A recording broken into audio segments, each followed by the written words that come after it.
ان میں سے نمبر 1 ایران ہے. اگر ہم چلتے ہیں عرب سے مشرق کی طرف تو ایران ایک اعتبار سے یہ بازی لے گیا ہے پورے عالم اسلام پر.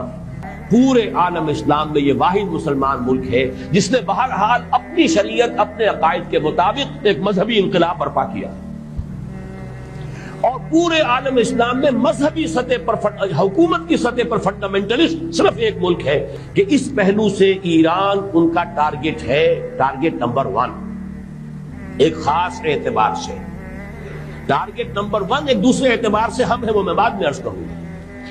چونکہ حکومت کی سطح پر فنڈامنٹلزم ہے اور وہ آیا ہے ایک عوامی انقلاب کے نتیجے میں، پھر ان کے پاس تیل کی دولت ہے، اس کے خلاف اکنامک سینکشنز بھی ہو جائیں تو اگر لیبیا کھڑا ہو سکتا ہے تو بہرحال وہ بھی کھڑا ہو سکتا ہے. اور نقشہ وہ دنیا کو دکھا چکا ہے کہ لڑا دے ممولے کو شہباز، یہ نقشہ بھی اس نے دکھا دیا. یہ ہے ایران کا معاملہ. نمبر 2 پاکستان. پاکستان 400 برس کی تجدیدی مساعی کا امین ہے، امانت دار. پورے ہندوستان میں مجدد الفسانی رحمت اللہ علیہ، شاہ ولی اللہ دہلوی رحمت اللہ علیہ، سید احمد بریلوی رحمت اللہ علیہ اور ان کا جہاد، پھر اس 20ویں صدی عیسوی میں یا 14ویں صدی ہجری میں علامہ اقبال جیسا مفکر، مولانا مودودی جیسا مصنف، مولانا الیاس جیسا مبلغ، شیخ الہند جیسا مجاہد حریت، پورے عالم اسلام میں ان کا پیرلل کوئی موجود نہیں. یہ 400 سال کی تاریخ ہے. اس کی امانت اور اس کے نتیجے میں یہاں کے مڈل کلاس میں فنڈامنٹلزم کا ایک نیوکلیس ہے.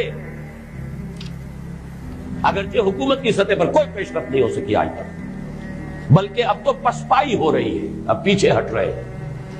وہ ہمارے ان سیاسی جو بھی زعماء ہیں، جو جماعتیں ہیں، ان کی غلطی ہے اور الیکشن ہی کو واحد میدان بنا کر اس کے اندر اپنا سارا وقت و توانائیاں اور قوتیں ضائع کر دینا. یہ ہے در حقیقت جس کا کہ یہ صدا مل رہی ہے کہ اس اعتبار سے تو پسپائی کی طرف ہے معاملہ، کسی پیش رفت کی طرف نہیں ہے. لیکن باہر والے تو دیکھتے ہیں نا کہ اندر کیا کچھ مواد موجود ہے. اگر مڈل کلاس میں وہ فنڈامنٹلزم کا بارود موجود ہے تو کسی بھی وقت اس کے اندر جو ہے وہ کوئی دھماکہ ہو سکتا ہے. دوسری بات جو ان کے لیے ایک اعتبار سے ٹارگٹ نمبر 1 ہمیں بنا رہی ہے وہ ہمارا ایٹمک نو ہاؤ.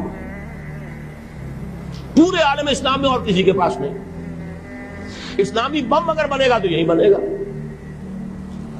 یہ ہے مختلف اسباب جس کے بنا پر ایران اور پاکستان کو آپ بریکٹ کر لیجئے. یہ اس نیو ورلڈ آرڈر کا جو ٹارگٹ نمبر 1 ہے، ایک اعتبار سے ایران ہے، ایک اعتبار سے پاکستان.